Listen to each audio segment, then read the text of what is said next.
आज हम आपको भारत के एक ऐसे शहर के बारे में बताएंगे जहां दुनिया का पहला एयरक्राफ्ट बनाए जाने का दावा किया जाता है। वहीं आज से करीबन 280 साल पहले इस शहर की अपनी खुद की नेवी यानी कि नौसेना हुआ करती थी। जी हाँ, ये भारत की पहली नॉन मेट्रो सिटी है जहां पर इंटरनेशनल मैराथन का आयोजन किया जा चुका है और इस शहर की अपनी खुद की क्रिकेट टीम भी है। दोस्तों, पश्चिम भारत का सबसे बड़ा बगीचा भी इसी शहर में और इस शहर का इतिहास भाई काफी रोचक रहा है। और भी ऐसी कई चीजों के लिए विख्यात ये शहर कोई और नहीं बल्कि है गुजरात की कला नगरी के नाम से विख्यात वडोदरा शहर। तो चलिए दोस्तों, एक साथ चलते हैं बहुत ही खूबसूरत वडोदरा के सफर पर। दोस्तों, सबसे पहले आपको बता दें कि वर्तमान समय में वडोदरा शहर की कुल आबादी 22,77,000 के आसपास है और आबादी के लिहाज से ये गुजरात का तीसरा सबसे बड़ा शहर माना जाता है। वडोदरा में सबसे ज्यादा गुजराती भाषा का ही प्रयोग किया जाता है। अरे यार, यहाँ और कौन सी भाषा एक्सपेक्ट की जा सकती है। खैर, शहर में 86% हिंदू और 10% मुसलमान और 1% जैन, 1% ईसाई के साथ साथ बौद्ध, पारसी और सिख समुदाय के लोग भी रहते हैं। वैसे वडोदरा शहर विश्वामित्री नदी के तट पर बसा हुआ है जिसे आज अकोटा कहा जाता है। वडोदरा शब्द की उत्पत्ति वटोदर शब्द से हुई है जिसका मतलब होता है बरगद के पेड़ का पेट या तना। कहा जाता है कि पहले के समय में विश्वामित्री नदी के किनारे बरगद के पेड़ों का एक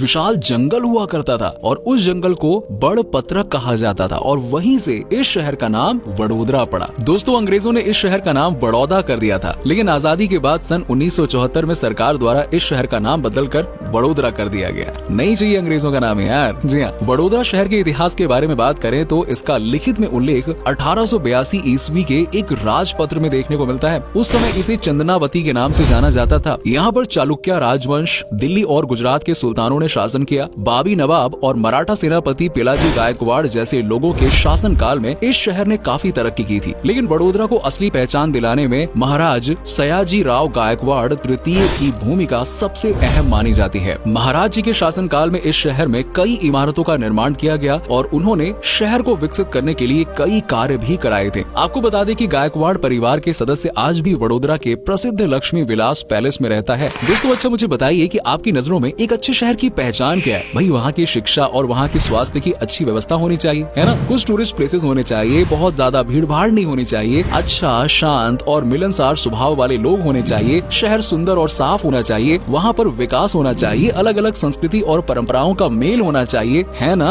और साथ ही साथ वहाँ का खाना भी बेस्ट और स्वादिष्ट होना चाहिए। अगर आप किसी ऐसे ही शहर की तलाश में हैं, तो यार आपकी तलाश यहाँ पर खत्म होती है जहाँ आपको ये सारी चीजें एक साथ देखने को मिल सकती हैं। तो आपको बता दूं कि वो शहर कोई और नहीं वडोदरा है। वैसे एक बात बताऊं, इस शहर के ना कई निकनेम्स हैं, जैसे कि सिटी ऑफ कल्चर यानी कि सांस्कृतिक नगरी, सिटी ऑफ आर्ट यानी कि कला नगरी, इंडस्ट्रियल सिटी और पावर हाउस सिटी के नाम से भी जाना जाता है। और कहीं भी क्यों ना, ये शहर है ही इतना काबिल। वडोदरा गुजरात की अर्थव्यवस्था को भी मजबूती प्रदान करता है। एक प्रमुख इंडस्ट्रियल सेक्टर के तौर पर ये अपनी पहचान बना रहा है। Indian oil corporation, Gujarat industries power company limited, oil and nature gas corporation जैसी कई कंपनियां यहाँ पर स्थापित हैं। साथ ही ये शहर अपने furniture, textile, handicraft products, chemical and pharmaceuticals के लिए भी जाना जाता है। साथ ही वडोदरा शहर एक एजुकेशनल हब के तौर पर भी अपनी पहचान बना रहा है। गुजरात की सबसे बड़ी university the Maharaja Sayaji Rao university of Vadodara, ये भारत की सबसे पुरानी यूनिवर्सिटीज में से एक है। ये भी वडोदरा में ही स्थित है। पारुल यूनिवर्सिटी, नवरचना यूनिवर्सिटी जैसे कई प्रमुख इंस्टीट्यूट्स, कॉलेज और यूनिवर्सिटीज यहाँ पर मौजूद हैं। दोस्तों, आज वडोदरा शहर का लिटरेसी रेट लगभग 80% है। न सिर्फ गुजरात और भारत के बल्कि Ethiopia, Zimbabwe, Malawi, south Africa और केनिया जैसे देशों के लोग भी वडोदरा में शिक्षा प्राप्त करने आते हैं। जी हाँ,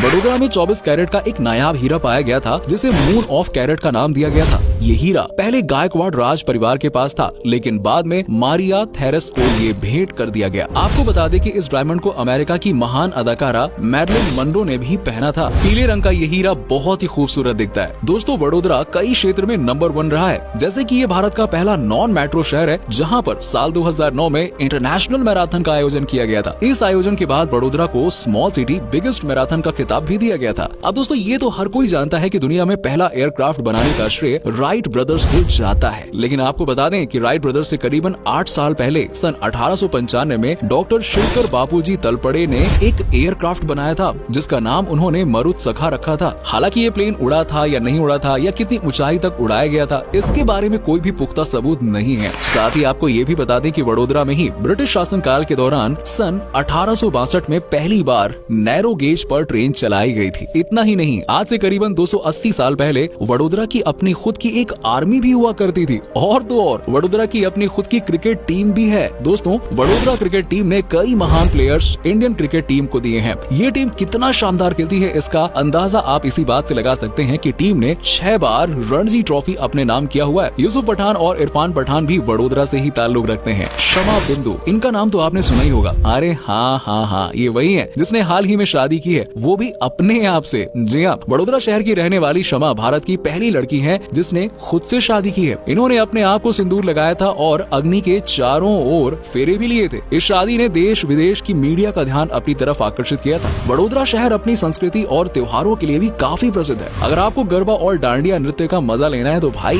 बिना देरी किए अपना बैग पैक कीजिए और चले आइए वडोदरा। और क्या, नवरात्रि के दौरान इस शहर की रौनक तो कुछ अलग ही होती है। इस दौरान हर किसी के चेहरे पर यहाँ मुस्कान रहती है। चारों तरफ खुशियों का मेला लगा होता है, लोग जमकर नाच गाना करते हैं। उत्तरायण का त्योहार भी यहाँ पर काफी धूमधाम से मनाया जाता है। इस दिन लोग अपने घरों में तरह तरह के पकवान बनाते हैं, पतंगबाजी का आनंद लेते हैं, जमकर एंजॉय करते हैं। अब यार पकवान की बात की है तो चलिए आपको बता देते हैं वडोदरा के खान पान के बारे में। दोस्तों, यहाँ पर आपको ना पारंपरिक प्रॉपर गुजराती खाना खाने को मिलेगा। ढोकला, खंडवी, दाल ढोकली, मेथी मुठिया, हनवो, शेरबा, गुजराती कढ़ी, जलेबी फाफड़ा, थेपला, ये सारी डिशेस आपको यहाँ पर टेस्ट करने के लिए और पेट भर खाने के लिए मिल जाएंगी।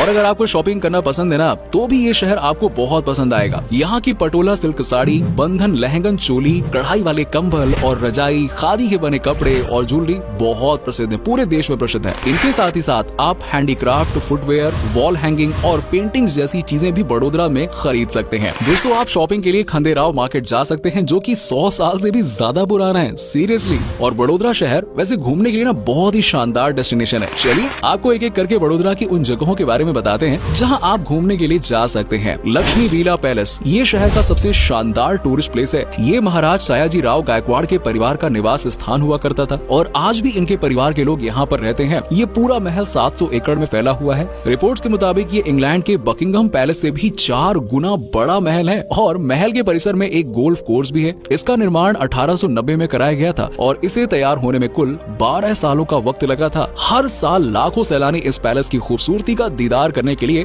वडोदरा आते हैं। सयाजी बॉग जू, ये भी घूमने के लिए बहुत अच्छी जगह है। आपको जानकर इस बात की हैरानी होगी कि इस गार्डन में 2 म्यूजियम, एक जू, एक प्लेनेटोरियम और एक एक्वेरियम भी मौजूद है। इसके अलावा 100 से भी ज्यादा प्रजातियों के फूल और पौधे यहाँ पर आप देख सकते हैं। महाराजा फतेह सिंह म्यूजियम में आपको मराठा खानदान की शाही और प्राचीन बेशकीमती चीजें देखने को मिल जाएंगी जिन्हें यहाँ संग्रहित करके रखा गया है। नजरबाग पैलेस भी बहुत अच्छी जगह है जो शाही परिवार का रत्न भंडार हुआ करता था। अरे हीरा, सोना, चांदी, जेवरात के साथ साथ कपड़े और बंदूकें भी यहाँ पर रखी जाती थी। दोस्तों, Vadodara museum and picture gallery में आपको वडोदरा के इतिहास के बारे में बहुत कुछ नया जानने को मिलेगा। इस म्यूजियम का निर्माण सन 1894 में किया गया था। वडोदरा में ईएमई टेम्पल भी काफी फेमस है जो electrical, mechanical and engineering group द्वारा बनाया गया। वैसे तो ये मंदिर भगवान शिव को समर्पित है, लेकिन इसके निर्माण में धर्म निरपेक्षता का ध्यान रखा गया है। सभी धर्मों का प्रतीक आपको इस मंदिर की बनावट में देखने को मिलेगा और इस मंदिर को एल्यूमिनियम से तैयार किया गया है। अगर आप वडोदरा में किसी शांत और सुंदर जगह की तलाश करना चाहते हैं तो आप सुरसागर लेक या चांद तालाब जा सकते हैं। इस झील को श्री सुरेश्वर देसाई ने बनवाया था। झील के बीच में भगवान शिव की 120 फीट ऊंची प्रतिमा स्थापित है। इस झील में आप बोटिंग का आनंद ले सकते हैं। वडोदरा से कुछ ही दूरी में हथनी माता नाम का एक वाटरफॉल है जहाँ पर जाकर आपको ऐसा लगेगा मानो प्रकृति के